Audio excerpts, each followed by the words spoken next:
kalusugan? Kung babaliwalain po namin, ay maaari po talaga namin itong mapabayaan. Salamat po sa Diyos sa mga natutuhan po namin ngayon. Oo, salamat sa Diyos. Okay, Bible story na tayo. Sige po, Kuya Eric! Noong nakaraan ay natunghayan natin ang tungkol sa paghabol ng hukbo ni Faraon sa mga anak ni Israel. Dahil nagbago po ang pasya ni Faraon at ng kanyang mga lingkod para po mapaglingkuran sila. Kaya natakot po ang mga anak ni Israel na nakita po nila na sumunod sa kanila ang hukbo ni Faraon. Pero ganun pa man, pinalakas ni Moises ang kalooban ng mga anak ni Israel. At pinagbilinan silang hindi dapat matakot sa hukbo ni Faraon dahil ang kanilang tiwala ay sa magagawa ng Panginoon. Kaya naman, basahin natin ang sumunod na nangyari. Dito sa Aklat ng Eksodo, sa 14, 15 hanggang 31.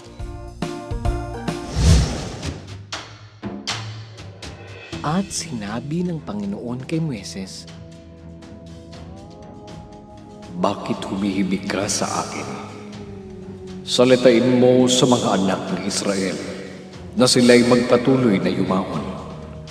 At itaas mo ang iyong tungkod at iunat mo ang iyong kamay sa ibabaw ng dagat at hawiin mo.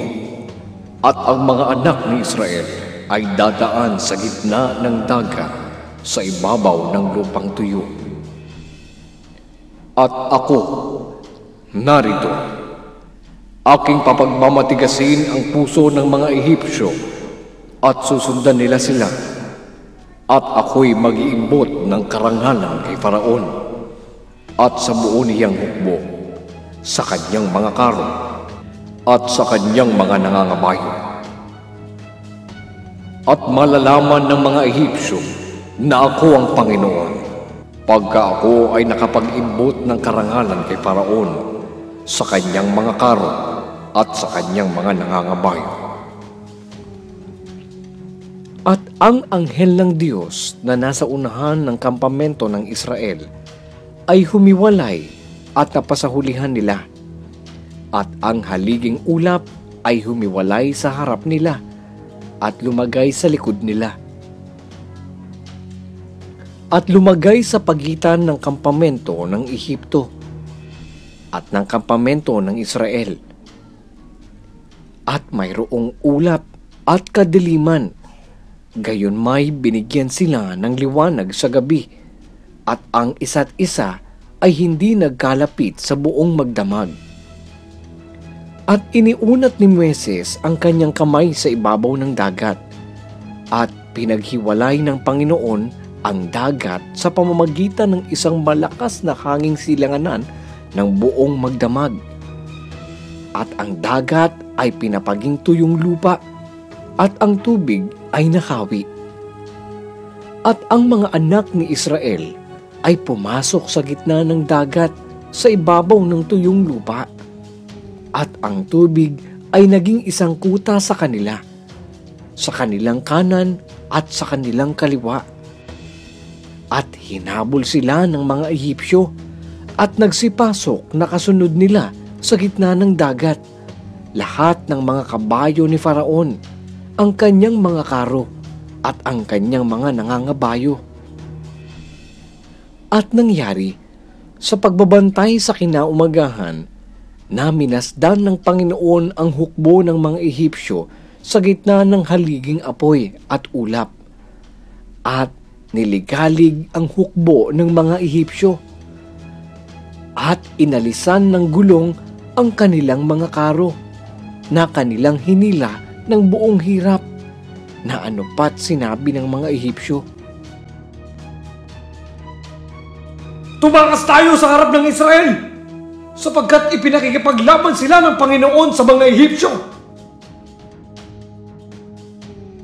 At sinabi ng Panginoon kay Moises, "Iunat mo ang iyong kamay sa dagat, upang ang tubig ay tumabon sa mga Ehipsyo, sa kanilang mga karo at sa kanilang mga nangangabayo."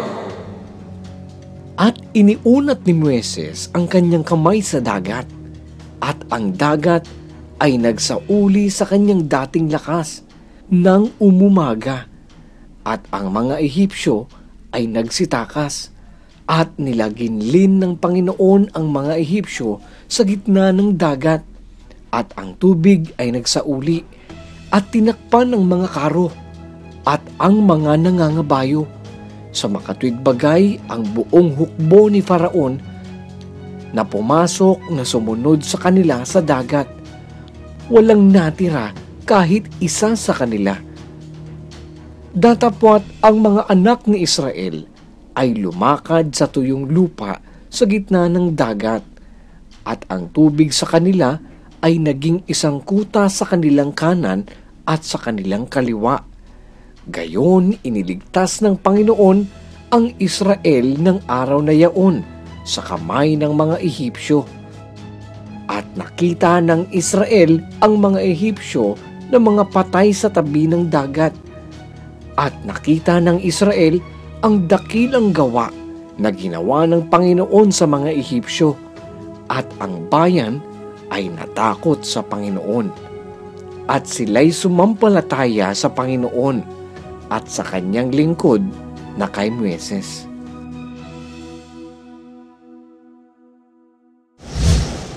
Wow! Nakakabilib naman po ang ginawa ng Panginoon. Akalain mong nahawi ang dagat.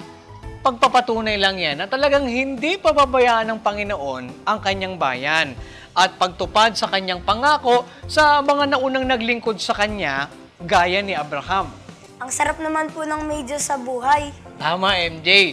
Pag may takot ka sa Diyos, kahit isang segundo, hindi kanya pababayaan. At napatunayan natin yan sa mga nangyari sa mga anak ni Israel.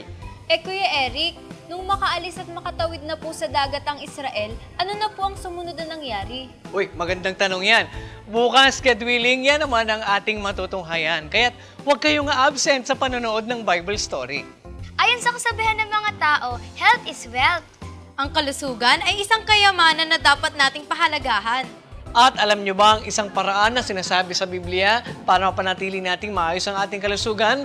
Yan ay ang pagkakaroon ng masayang puso. Mabuti basahin natin ang nakasulat sa Aklat ng Kawikaan sa 17 at 22. Ang masayang puso ay mabuting kagamutan, ngunit ang bagbag na diwa ay tumutuyo ng mga buto.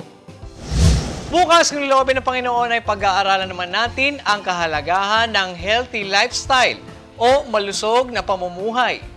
Alamin natin ang magandang dulot nito sa ating katawan.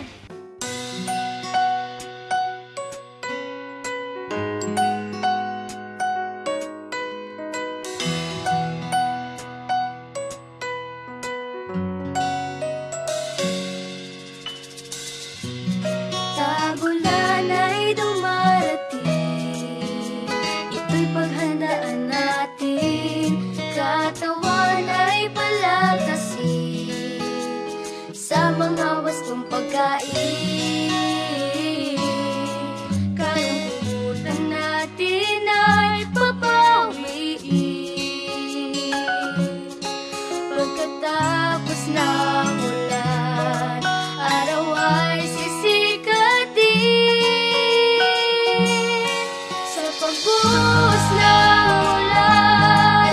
Ating ngang nalalaman sa Diyos nagmumula ang kabutihan. Pananim at kagubatan nadidirigan sa lupa'y nararamdaman kanya. Pagmamahal magpakailanman.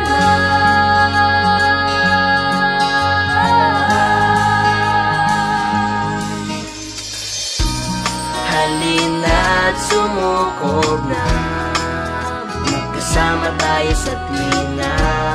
Sa hirap at sa saya, pag-ulan may di bali na. Sa problema ay huwag na padadala.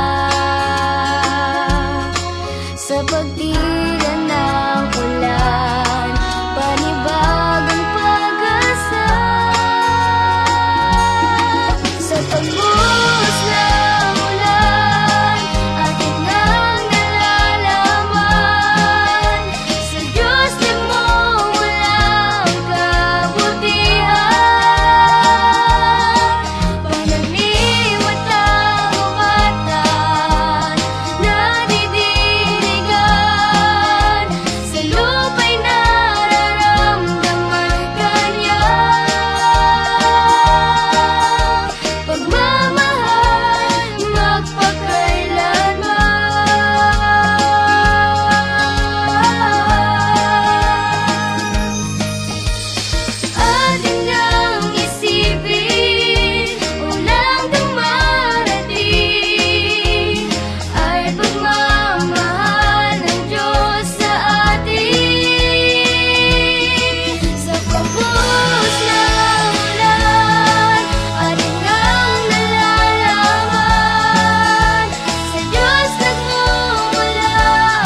mga bata, bukas God willing ay muli tayong magkita-kita. Dito lang sa nag-iisang Bible School on Air, ang KNC Show! KNC Show, will teach us while we grow.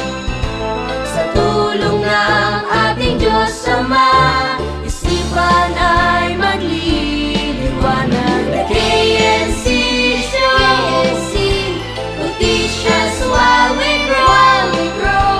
Sa tulong ng ating Diyos Ama,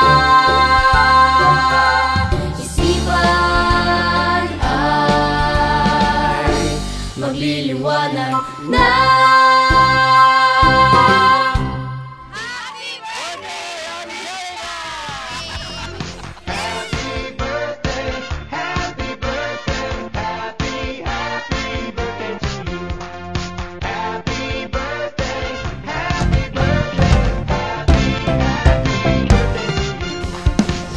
At alam niyo bang may isang paraan sa Biblia kung papaano natin mapapangalagaan ang ating katawang kalusugan?